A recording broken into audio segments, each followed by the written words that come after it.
সকলকে শুভেচ্ছা জানাচ্ছি। আমরা আজকে শহীদরা আছে তাদের উপলক্ষে যে আমরা 21 ফেব্রুয়ারি পালন করছি। 21 ফেব্রুয়ারি শহীদ মিনারে কিন্তু অবস্থান করতেছি আমরা বর্তমান। আমরা যেটা দেখতে পাচ্ছি আমাদের মাঝে তারাগঞ্জ উপজেলা প্রশাসন থেকে শুরু করে সকলে কিন্তু একে একে ফুল দিয়ে বরণ করে নিচ্ছে। আসলে আমরা যেটা আপনাদেরকে লাইভে যেটা দেখাচ্ছি আমাদের আমরা যারা দ্বিতীয় পায়ে আছি তারা যে ভিডিও অনুরোধ করবে আপনারা বেরি থেকে নিয়ে যাবেন, দুটো খুলে অনুগ্রহপূর্বক বেরি থেকে পুষ্পমাল্য অর্পণ করবেন। ভাষা শহীদদের যে দিবস সেটি কিন্তু উদ্বোধন করে পুষ্প অর্পণ করতেছেন তারাগঞ্জ অফিসার ইনচার্জ সাইদুল ইসলাম সহ সঙ্গীয় ফোর্স দল। এরপরে কিন্তু পুষ্প অর্পণ করবে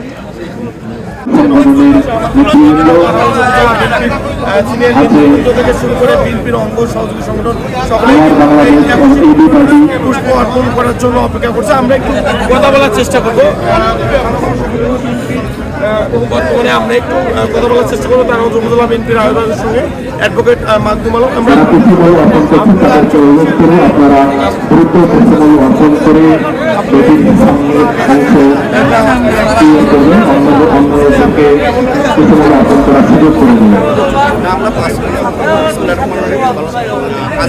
আজকের এই শহীদ দিবস উপলক্ষে আমরা বাংলাদেশ জাতীয়তাবাদী দল বিএনপি তারাগঞ্জ উপজেলা শাখার এবং সকল সহযোগী সংগঠন সহ আমরা আজকে যে আমরা আকাশের মুক্ত মানসিকতায় আমরা যে আজকে এই শহীদ দিবসে ফুল দিচ্ছি, এটা আমাদের অনুভূতি সবাইরে আনন্দমুখর এবং আমরা সবাই স্বাধীনতা ছিল না, আমরা কথা বলার সুযোগ ছিল না, যার পরিপ্রেক্ষিতে আমরা এখানে আসিয়া আমাদের সিরিয়ালটাও ছিল না, যার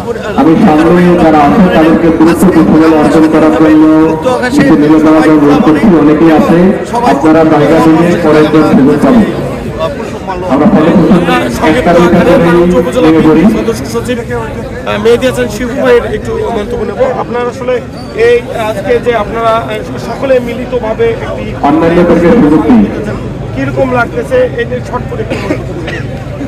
সবচেয়ে বড় কথা হচ্ছে যে আজকে যে আওয়ামী লীগ যে 17 বছরের দুঃশাসন বাংলাদেশে পর স্বাধীনতা আমি আবারও লোক করছি তাদের যারা জটলাগতে আছেন তাদেরকে দ্রুত পুষ্পমাল্য অর্পণ করে নিচে নিয়ে যাওয়ার জন্য অনুরোধ করছি। বাংলাদেশকে অনেকেই বাকি আছে পুষ্পমাল্য অর্পণ করার জন্য মানে একদলীয় শাসন ব্যবস্থা কায়েম করার লক্ষ্যে এগিয়েছে। আমরা এই মানুষের কথা বলার অধিকার ছিল না, বাক স্বাধীনতা ছিল না, আমরা এই প্রত্যাশাটাই আমরা কায়েম করছি। কিন্তু বাংলাদেশে আগামী নির্বাচনে আবার যে ষড়যন্ত্র, যে 111 ন্যায় যে বিরাজনীতিকরণের যে চেষ্টা, এখান থেকে জনগণকে সজাগ থাকতে হবে।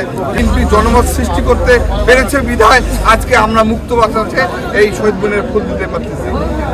ধন্যবাদ। আসলে আমরা এতক্ষণ থেকে বিএনপির আয়োজক এবং সদস্য সচিবের বক্তব্য নিয়েছিলাম, এখন আমরা পুষ্পের জন্য এগিয়ে যাচ্ছে। সর্বশেষ পরিস্থিতি আমরা যেটা দেখতে পাচ্ছি, সর্বশেষ আসলে তার যে পরিস্থিতি সম্পূর্ণভাবে আমরা কথা বলে জানতে পেরেছি অনেক অনেক বছর পরেই কিন্তু এই সুন্দরভাবে সর্বদলীয় নিয়ে কিন্তু পালিত হচ্ছে।